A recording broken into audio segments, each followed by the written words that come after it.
మిత్రమా, ప్రతి ఒక్క వ్యక్తి, ప్రతి ఒక్క మనిషి ఇక్కడ నేను చెప్పేటటువంటి ఈ విషయాన్ని అర్థం చేసుకోవాలి. ఎందుకంటే ప్రతి ఒక్క మనిషికి ఈ యొక్క లైఫే ఉంది. ఇదే మొదలు, ఇదే ఆఖరు.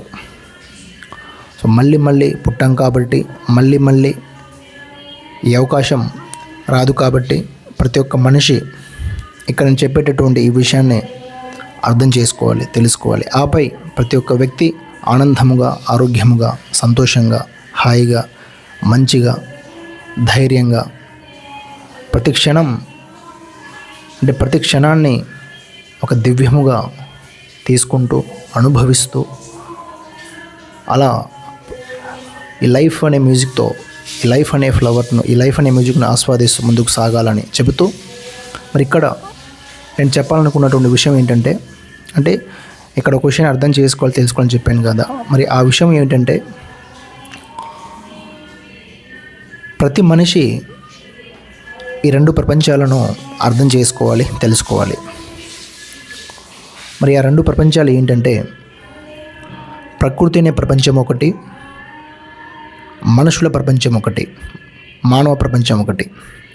ఇవే రెండు ప్రపంచాలు. ఈ రెండు ప్రపంచాలు అంటే ఇక్కడ ఉన్నటువంటి ప్రపంచాలలో ఈ రెండు ప్రపంచాలు కూడా ఉన్నవి.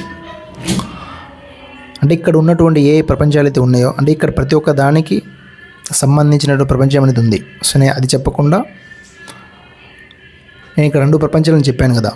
సో ఆ రెండు ప్రపంచాలు ఏంటంటే, ఒకటి ప్రకృతి అనే ప్రపంచము, మానవ ప్రపంచము. ఈ రెండు ప్రపంచాలను ప్రతి ఒక్క మనిషి చూసి అర్థం చేసుకోవాలి, తెలుసుకోవాలి. అప్పుడే ప్రతి ఒక్క మనిషి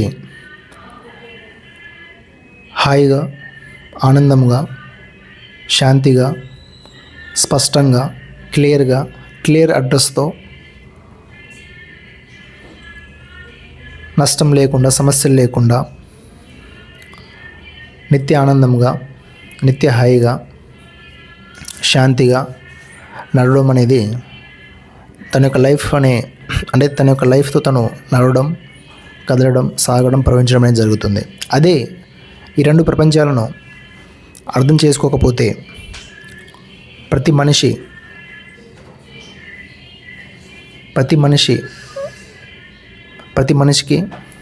మనిషికి గందరగోళం అనేది ఉంటుంది, సమస్యలు అనేది వస్తాయి.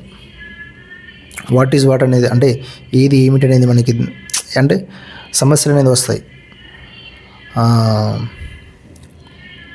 అంటే ఏది ఏమిటి అసలు అనేది మనకి తెలియదు, ఎందుకున్నామని తెలియదు, దేన్ని ఎలా అర్థం చేసుకోవాలో తెలియదు. సో ఇలా మనలో గందరగోళాలు, భయాలు, ఇంకా నెగిటివిటీస్ అన్నీ మనలో మొదలవుతాయి. సో సరిగ్గా దేన్ని కూడా మనం అడ్రస్ చేయలేకపోతాం. సో ఇలా లైఫ్ అనేది ఒక గందరగోళంగా, అశాంతిగా, దుఃఖంగా, అంటే ఒక బతికున్నప్పుడే ఎన్నో బాధలతో, అంటే ఒక బాధలను మనము అనుభవిస్తూ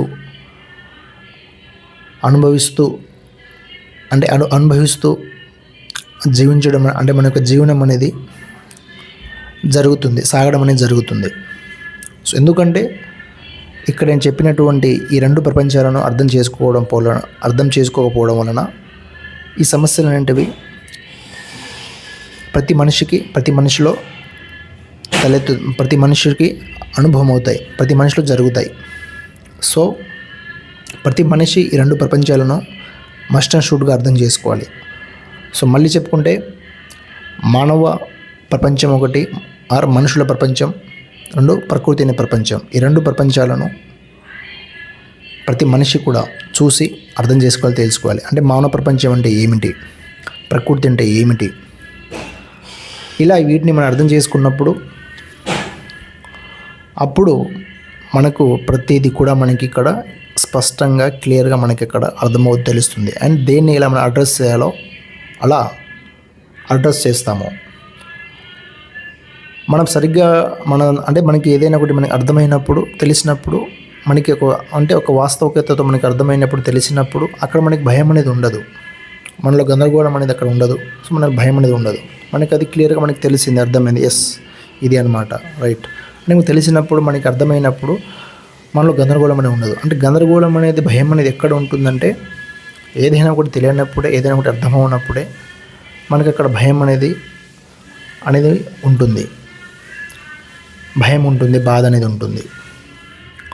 సో అదే అర్థమైనప్పుడు తెలిసినప్పుడు అక్కడ భయం ఉండదు, అక్కడ బాధ ఉండదు. అక్కడ ఏం చేయాలో అది చేస్తూ నడవడమే ఉంటుంది. సో ఇదే విషయము మిత్రమా ఇక్కడ మీతో చెప్పాలనుకున్నటువంటి విషయము. సో ఈ విషయాన్ని అర్థం చేసుకోండి.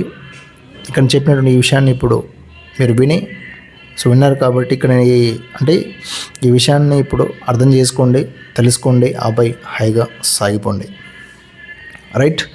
సో నెక్స్ట్ వీడియోలో నేను ప్రకృతి అంటే ఏమిటి అండ్ మానవ ప్రపంచం అంటే ఏమిటి అన్న ఈ విషయాన్ని కూడా నేను చెప్తాను. సో ఇప్పటివరకు అయితే మీరు స్వతహాగా ప్రకృతి అంటే ఏమిటి, ప్రకృతి అంటే ఏమిటి, మానవ ప్రపంచం అంటే ఏమిటి అనేది మీరే స్వతహాగా చూడండి. ఈ రెండు ప్రపంచాలు అంటే ఏమిటో చూడండి, రైట్.